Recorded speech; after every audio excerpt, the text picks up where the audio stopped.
Hi everyone, welcome to Research Methods. Each week I'm going to provide a short introductory video of the topic of the week. These are designed not to cover everything in the topic, but just to give a bit of a taste of what we're going to encounter each week. We'll do the more detailed discussion either in class if you're an on-campus student, via Collaborate if you're an online student, and also we can use the discussion forum as well to think about the topics each week. The main content, I guess, for each topic is contained in the study guide and in the readings. So that's where you can go to next after this. So this week we're basically on research introductions, introducing ourselves to research and introducing the idea of research. So I'll just go through a few things and that'll be it for the week. What I'm going to do in particular is just talk about you, the idea of knowledge and research itself, how those things connect together. That is, you, knowledge and research, how the three things fit together. And I guess I should include myself in this too as a researcher and therefore as a knowledge producer.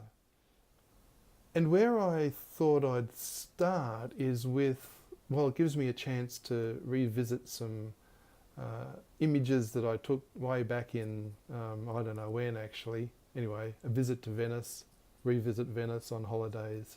And I had the opportunity to go to the Three Occhi Gallery, which is a photography gallery in Venice. And one of the things that struck me about one of the exhibitions in this gallery was the work of a number of young Venetian artists and what they were doing. And so they had all had a series of photographs, and then there was a statement sort of like this one here, just as an example. Laura Fiorio was born in Verona in 1985. She's worked in Italy and abroad in architecture and fashion and photography. And I guess this last sentence in particular grabbed me. They were part of each of these little biographies. Her photographic research focuses on the city and landscape in transformation, with a parallel experimental side on pinhole photography. So in that sentence, she was describing herself as a researcher. What is it that she likes to research and how does she research? So there's a topic there around city and landscape in transformation, and then there's sort of a method or a way of researching, and this is through pinhole photography and perhaps other photography as well. So what struck me about these biographies is that I thought, okay, researcher, what is it that I research? What's my research identity? What's my identity as a researcher? Because this unit, Research Methods, amongst other things, is about becoming a researcher, about gaining the language of research to be able to describe our research and frame it in a particular way that makes sense to others in our fields. And so in some ways I think about it as a cultural journey, that is a journey into the culture of research in which we're going to become part of that culture. So very much about identity formation in a way, and also about how we fit into the world of research. So I guess one of the questions, or some of the questions I'd ask you then to think about as you start on your reading and start on the topic of this week is this general question: what type of research do you do? If you were to write that sort of brief paragraph about who you are as a researcher, what would you say? on that in that paragraph. So that was the first thing I was thinking of, prompting. And I guess it connects to the next question, which is, in a sentence, what is the topic of your proposed research? What research is it that you're going to do, and start to describe in detail in research methods. So they're the two challenges I have for you this week. Well, they're not the only ones, because there's going to be a few more questions as well. But I just want to leave that with you to think about, and we can pick this up later on. So now we've sort of, there's those questions about ourselves as researchers.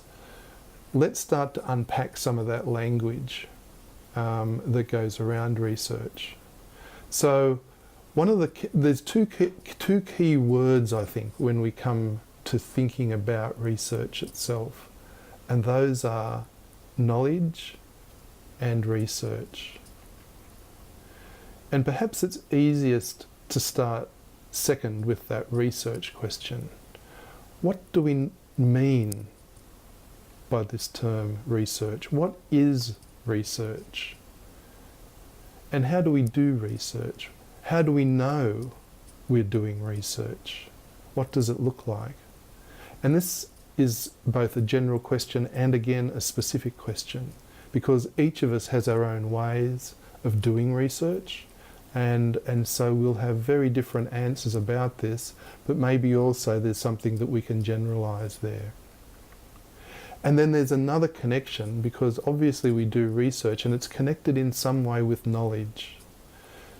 So the second set of questions that I think are interesting to think about this week, and look, there's no right answers to any of this. These are ongoing questions that have been discussed throughout history. I mean, I think Plato wouldn't have been the first to think about them, but he's one of those philosophers who started to think about knowledge, isn't he?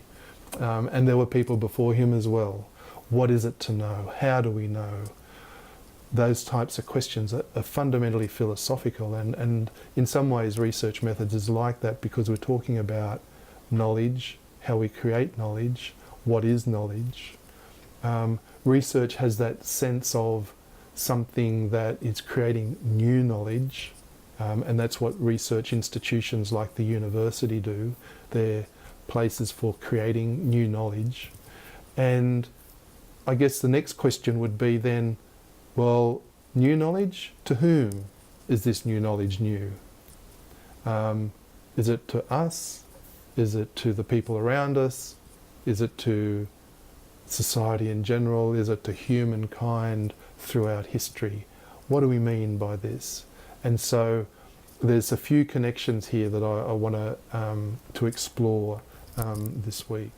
One of the ways I like to, I guess, think about things, and look, this is a personal thing, it's not the way, but I'm a bit of a word junkie, so I tend to, think about, okay, what's the definition here? What do we mean by research? And that's sometimes a useful question.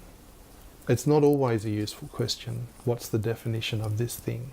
Because not everything is so easily defined. But maybe in terms of research, that's where I might start to think about this. And going back, we can see that if I did a Google search to define research, we come across this sort of breakdown of the word itself, going back to Old French to a word that I won't even try and pronounce, but there's something like research here. I'm sure that someone can correct me in that pronunciation, which ends up in our language in English as research in the late 16th century. So what's that, late 16th century? That's like the late 1500s. So it's a word that has a history that goes back, 500 years?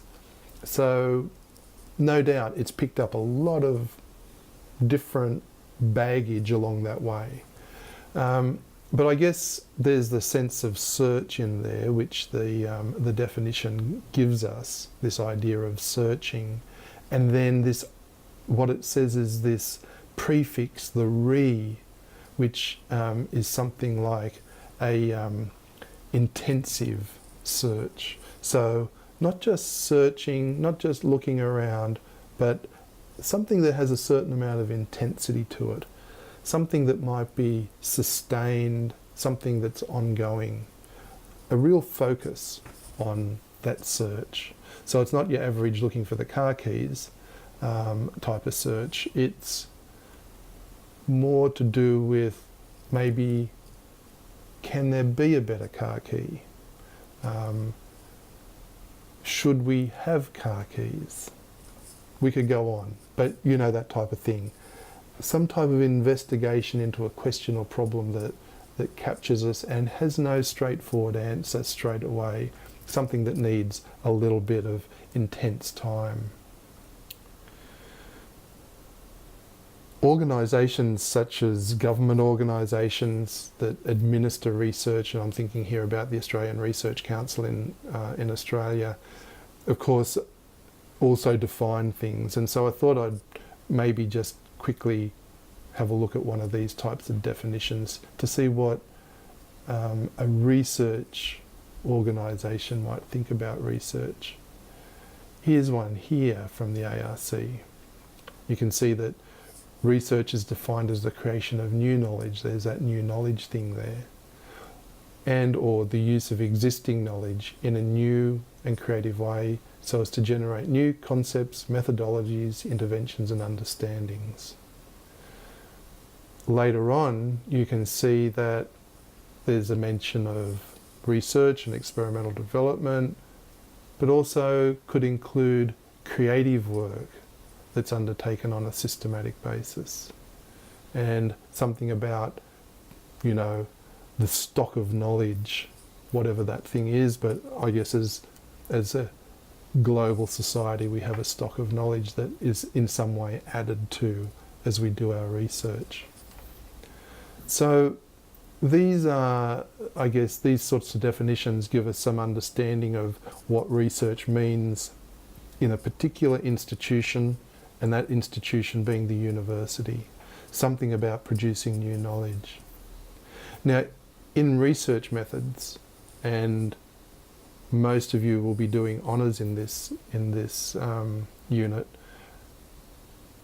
the idea of what might constitute new might be new in a really small way.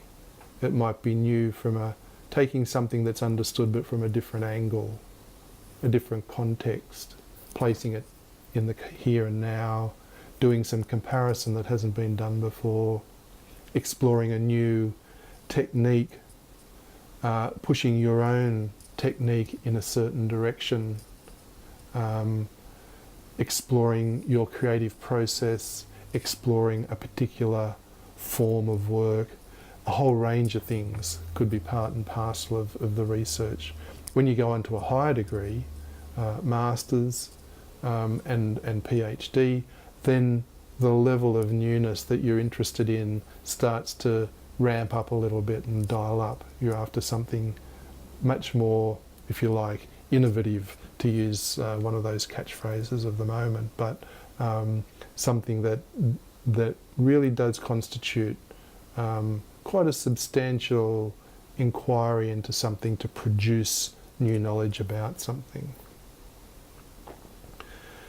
For some of us, a definition such as this will work well, and for others, maybe not so well. And so if this doesn't quite fit what you think of as research in terms of the type of work you do, you might start to ask why that is.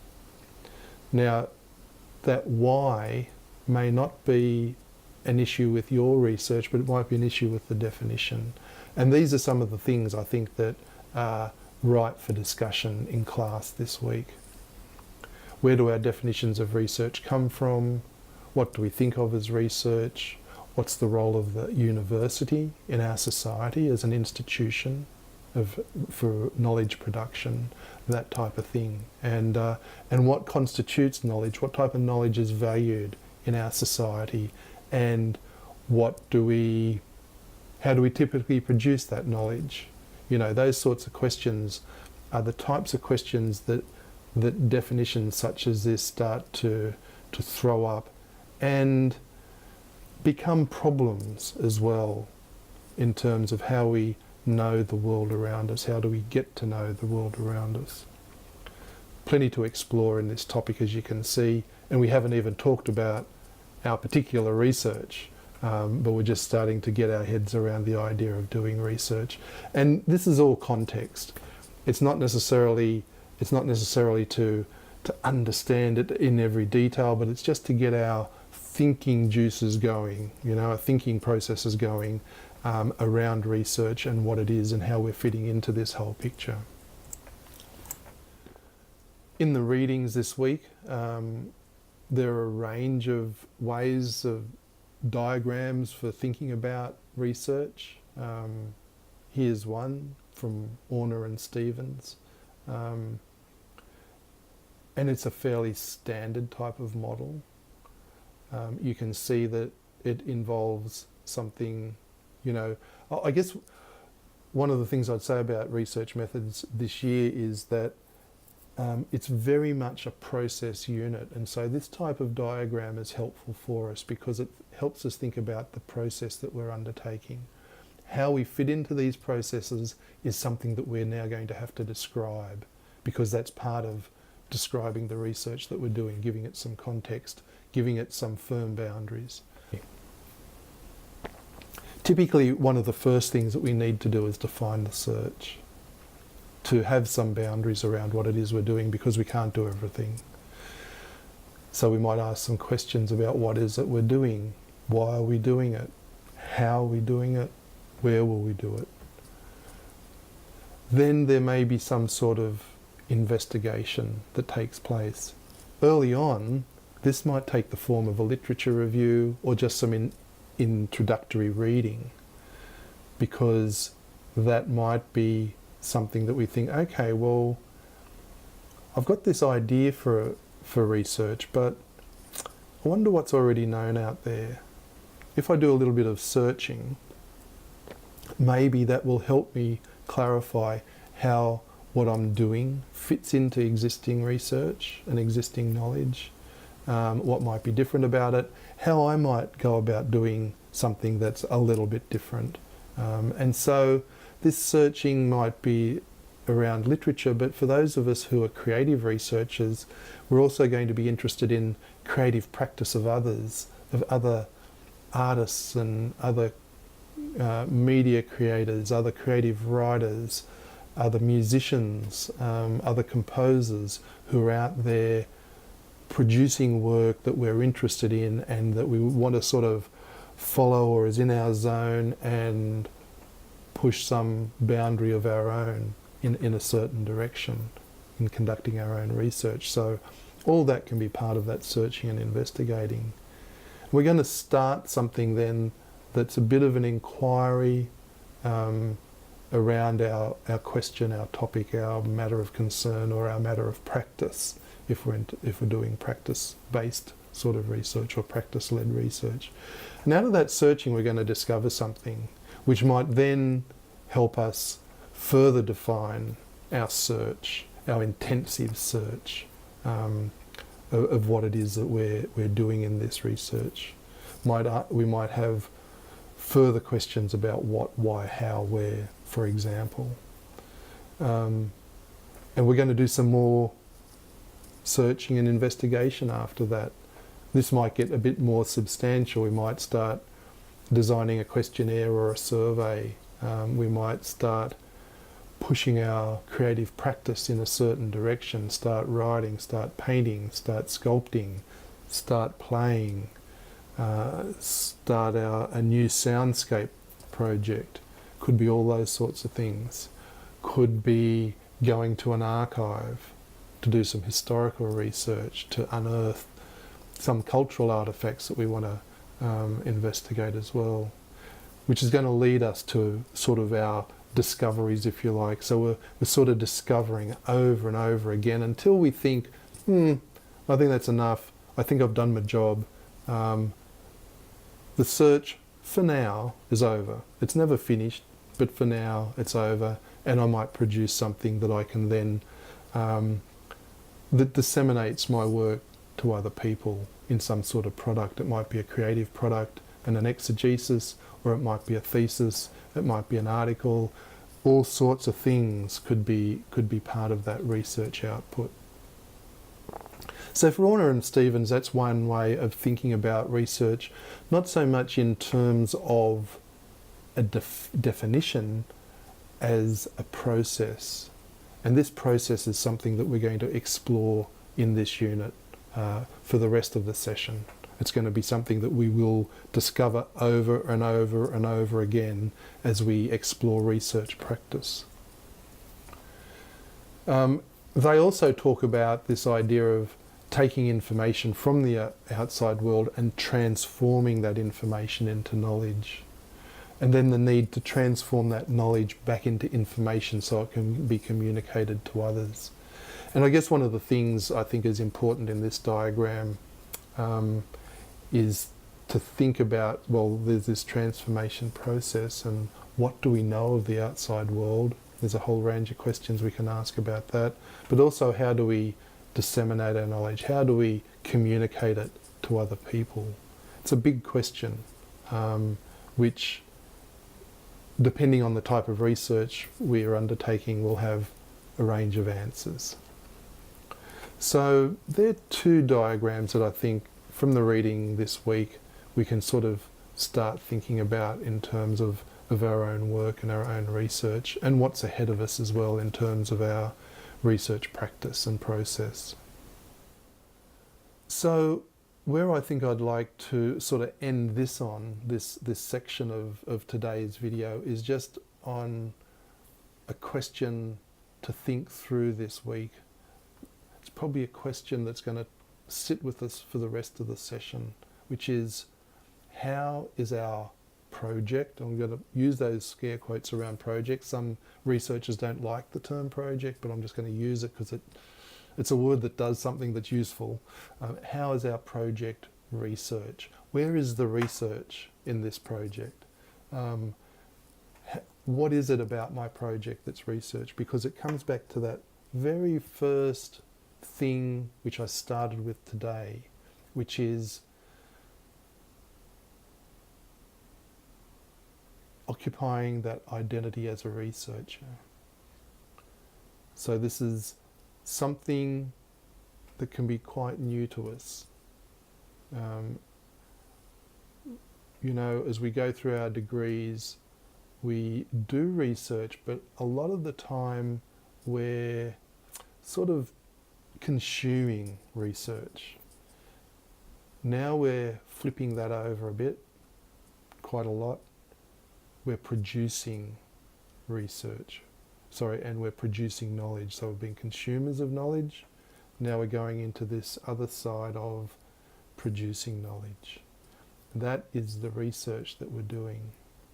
So we come to our projects often because of some passion, something's caught us, and that's what we want to do. The next question, I guess, that we have to ask ourselves in terms of being at university doing research is, how is this research? Where is the research in this project? What is this research? And we'll keep working on that, because that's going to tell us something about who is this new for, how is it new, in what way will it be new. I think that's all I wanted to talk about this week. It's a bit of an intro, as I say, to the topics of the week. We're going to explore this further in either our Collaborate session, or we can explore it in class, depending on which mode of learning you're undertaking. So remember, this isn't everything. There's the readings, there's the study guide. This is the introduction to the week, and we'll get going in class later on. So I look forward to seeing you then, either in person or virtually, and I hope you have a good week. Okay, bye-bye.